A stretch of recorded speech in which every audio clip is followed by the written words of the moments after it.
एक बार भगवान बुद्ध धम्म सभा में बैठे प्रवचन दे रहे थे। उस धम्म सभा में बहुत सारे भिक्षु बैठे हुए थे।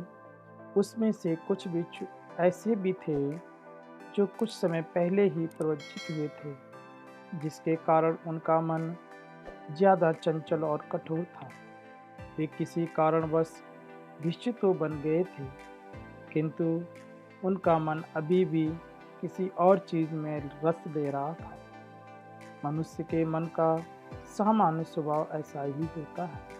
वह हमेशा उसमें रस लेता है जो उसके पास नहीं होता है। वे भिक्षु बुद्ध के समक्ष बैठे भी थे और नहीं भी, क्योंकि वे अपने ही मन में खोए हुए थे। जहाँ जहाँ उनका मन जाता, वहाँ वहाँ वे जाते। मन बहुत प्रबल और शक्तिशाली होता है।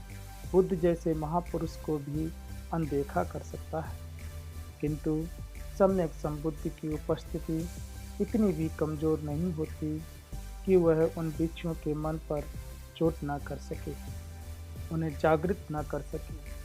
सम्यक संबुद्ध तो परचित्तगामी होते हैं। दूसरे के मन में क्या विचार चल रहा है वे समझ लेते हैं। इसलिए कोई व्यक्ति कितने भी चंचल और कठोर मन का क्यों न हो, एक बार यदि बुद्धि के शब्द उसके कानों में पड़ गए तो उसका बदलना तो सुनिश्चित हो ही जाता है। उन विषयों के मन पर मार्ग प्रभावी होने के कारण उनका मन प्रयास तो करता कि उन्हें बुद्धि की उपस्थिति से वंचित रखा जा सके, किंतु मार्ग के प्रभाव कभी सम्यक संबुद्धि की उपस्थिति नहीं पड़ सकता। बुद्ध का बल मार्ग के बल से कई गुना अधिक प्रभावशाली होता है। भगवान अचानक बोलते बोलते रुक जाते हैं। वहाँ बैठे सभी भिक्षुओं के मन में प्रश्न चलने लगता है कि भगवान बोलते बोलते अचानक चुप क्यों हो गए। बुद्ध मुस्कुराते हैं और कहते हैं, भिक्षुओं, यह जीवन बहुत कीमती है। इसकी कीमत जब समझ आती है तब हमारे पास बहुत कुछ थोड़ा समय बचता है। इसलिए तुम्हारे मन में जो भी प्रश्न हो वह तुम अभी हमसे पूछ लो। क्या पता कल पूछना संभव हो सके न हो सके। भगवान की बात वे सभी नए भिक्षु भी सुन रहे थे। उनमें से एक भिक्षु खड़ा होता है और भगवान के पास जा भगवान को कहता है, भगवान, मेरे मन में एक प्रश्न उत्पन्न हुआ है। भगवान की यदि आज्ञा हो तो मैं पूछ लूँ। भगवान कहते हैं, तुम्हारा जो भी प्रश्न हो, जैसा भी हो, पूछ सकते हो। वह भिक्षु पूछता है कि अभी तक मैं सोचता था कि भिक्षु बनने के बाद मेरे मन से सभी अकुशल विचार समाप्त हो जाएंगे, किंतु ऐसा नहीं हुआ। मेरे मन में अभी भी अकुशल विचार आते हैं। मेरा मन अभी भी अश्लीलता एवं अन्य अकुशलों से में रस लेता है। मैं क्या करूं? भगवान उसको उत्तर देते हुए कहते हैं, यदि तुम्हारा मन अभी भी अश्लीलता एवं अन्य अकुशलों में रस लेता है और तुम्हें लगता है कि तुम्हारे लिए वही सही है, तो तुम वापस गृहस्थ जीवन में जा सकते हो। मैं तुम्हें रोकूंगा नहीं, क्योंकि मेरा उद्देश्य तुम्हें बांधना नहीं बल्कि मुक्त करना है। कोई गृहस्थ भिक्षु इसलिए बनता है क्योंकि वह सांसारिक वस्तुओं की निरर्थकता को देख लेता है। वह जान लेता है कि काम, वासना, लालच, अहंकार ये ऐसे कुएं हैं जो कभी नहीं भरते।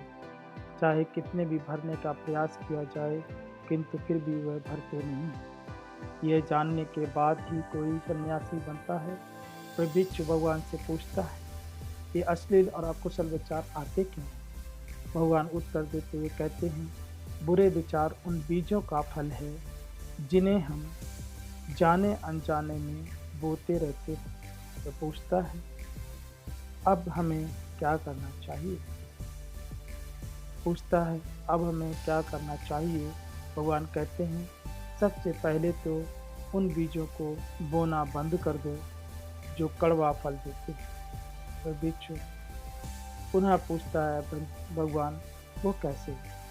भगवान कहते हैं, हर काम को पूरे होश के साथ करो। होश का अर्थ है कि आपको पता होना चाहिए कि आप किसी काम को क्यों कर रहे हैं और उसका लाभ क्या है। अपने जीवन में हम बहुत सारे काम ऐसे करते हैं जिनका हमें पता ही नहीं होता कि हम कर क्यों रहे हैं। ऐसे कामों को करने का लाभ भी क्षणिक ही होता है। भगवान कहते हैं, हर चीज़ को सम्यक रखो, चाहे वह बोलना हो, सुनना हो या फिर देखना हो, क्योंकि ये 5 इंद्रिय मन के द्वार हैं। इन द्वारों से ही मन को आहार मिलता है। जितना ज़्यादा हम मन को गलत आहार देंगे, उतना ज़्यादा मन हमारा और चंचल और कठोर हो जाएगा या शक्तिशाली हो जाएगा। इसलिए मन को उतना ही आहार देना चाहिए जितना जरूरी और सम्यक है। भगवान की बात सुनकर उस बिच्छू को का जो जीवन देखने का नज़रिया वो बदलता है और वह धर्म के अभ्यास में आगे बढ़ता हुआ अरहत पद को प्राप्त